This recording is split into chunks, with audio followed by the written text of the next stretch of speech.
తెలంగాణ ఇంటి party BRS రజతోత్సవ సంబరానికి count down మొదలైంది. సభ జరిగే ఎలకతుర్తితో పాటు గ్రామాన ఏర్పాట్లు ముమ్మరంగా సాగుతున్నాయి.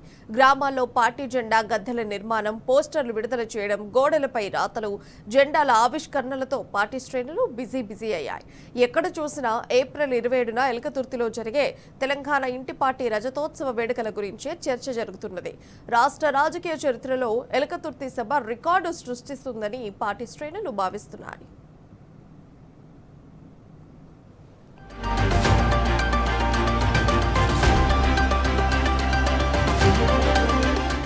ఎలకతుర్తిలో ఈ నెల 27న నిర్వహించనున్న సభ దేశంలోనే అతిపెద్ద సభగా ఘనత దక్కే అవకాశం ఉన్నది. దేశంలో ఇప్పటి వరకు ఏ రాజకీయ పార్టీ బహిరంగ సభను సుమారు 1300 ఎకరాల్లో నిర్వహించలేదు. జాతీయ పార్టీలని చెప్పుకునే పార్టీలు కూడా ఇప్పటి వరకు ఇంత పెద్ద సభాస్థలి ప్రాంగణంలో సభను నిర్వహించిన దాఖలాలు లేవు. ఎలకతుర్తిలో జరిగే సభ కోసం బీఆర్ఎస్ పార్టీ ఇప్పటికే 1200కు పైగా ఎకరాల్లో రైతుల నుంచి అనుమతి, నిరభ్యంతర పత్రాలను తీసుకున్నది.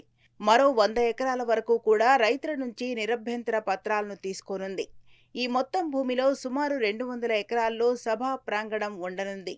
ఇక్కడ వేదికపైన ఉన్నవారు వేదిక చుట్టూ ఎక్కడి నుంచి చూసినా కనిపించేలా ఏర్పాట్లు చేశారు.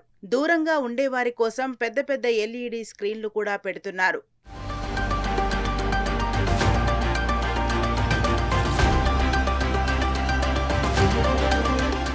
ఇక సభాస్థలిలో అతిపెద్ద వేదికను నిర్మిస్తున్నారు. 400 మందికి పైగా అతిథులు కూర్చునేలా వేదికను నిర్మిస్తున్నారు. అదనంగా సెక్యూరిటీ సిబ్బంది, వాలంటీర్లు వేదికపై ఉన్నా ఎలాంటి ఇబ్బంది లేకుండా ఏర్పాట్లు చేస్తున్నారు. పార్టీ రాష్ట్ర కార్యవర్గం, ఎమ్మెల్యేలు, ఎమ్మెల్సీలు, ఎంపీలు, ఇతర ప్రజా ప్రతినిధులు కూర్చునేలా ఏర్పాట్లు చేస్తున్నారు. ఒక రకంగా చెప్పాలంటే ఇది బాహుబలి వేదికగా ఉంటుందని వేదిక నిర్మిస్తున్న వారు చెబుతున్నారు. సభకు వచ్చే ప్రజలు, కార్యకర్తల సౌకర్యార్థం పార్టీ 3000కు పైగా ఆర్టీసీ బస్సులను బుక్ చేసింది. దీనికి సంబంధించిన 8 కోట్ల రూపాయలను ఆర్టీసీకి చెల్లించింది. వీటితో పాటు ప్రైవేట్ ట్రావెల్స్ కు చెందిన 3000కు పైగా బస్సులను బుక్ చేశారు. మరో 4000 బస్సులను స్కూళ్లు, వివిధ సంస్థల నుంచి తీసుకుంటున్నారు. మొత్తం 10,000కు పైగా బస్సులు సభకు వచ్చే అవకాశం ఉన్నది. దీంతో పాటు ఎక్కడికక్కడ ప్రైవేట్ వాహనాలు కూడా రానున్నాయి. జీపులు, డీసీఎంలు, ట్రాక్టర్లు, కార్లలో వచ్చేవారి సంఖ్య బస్సుల్లో వచ్చేవారి సంఖ్య కంటే 2-3 రెట్లు ఎక్కువ ఉండే అవకాశం ఉన్నదని చెబుతున్నారు.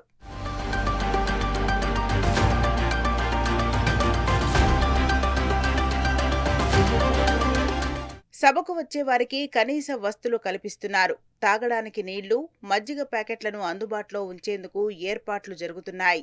తొలుత 10 లక్షల మజ్జిగ, 10 లక్షల మంచినీళ్ల బాటిళ్లను అందుబాటులో ఉంచాలని నిర్ణయించారు. అయితే సభకు వచ్చేవారి సంఖ్య ఎక్కువగా ఉంటుందని, అలాగే ఎండలు కూడా ఎక్కువ ఉంటాయన్న కారణంతో మరిన్ని నీళ్లు, మజ్జిగ ప్యాకెట్లను సమకూరుస్తున్నారు. అలాగే అత్యవసరం కోసం అంబులెన్సులను, వైద్యులను, మైకులు, సౌండ్ కోసం భారీగా జనరేటర్లను కూడా సిద్ధంగా ఉంచారు.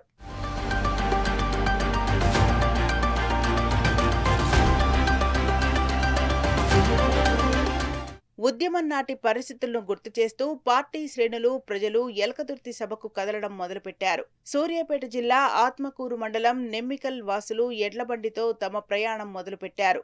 అలాగే మహబూబ్ నగర్ జిల్లాకు చెందిన కొందరు ఔత్సాహికులు కూడా అప్పుడే బయలుదేరారు. మెదక్ జిల్లాలోని అనేక నియోజకవర్గాల ప్రజలు బుధ, గురువారాల్లో పాదయాత్రగా బయలుదేరి ఎలకతుర్తికి చేరేందుకు ప్రణాళికలు రచించారు. మరోవైపు రాష్ట్ర ప్రభుత్వంలోని నిఘా వర్గాలు బీఆర్ఎస్ సభ కోసం ఎంతమంది వెళ్తున్నారనే విషయమై ఆరా తీస్తున్నాయి. గ్రామాల వారీగా ప్రతిరోజు రాష్ట్ర ప్రభుత్వం ఇప్పటి నుండి లెక్కలు తెప్పించుకుంటున్నట్టు తెలిసింది. ఉన్నతాధికారులు గడిచిన 2 రోజులుగా ప్రతిరోజు ఎన్ని బస్సులు, ఎన్ని కార్లు సభ కోసం సిద్ధమవుతున్నాయి, ఎంతమంది వెళ్లే అవకాశం ఉన్నది అంటూ ఆరా తీస్తున్నారు.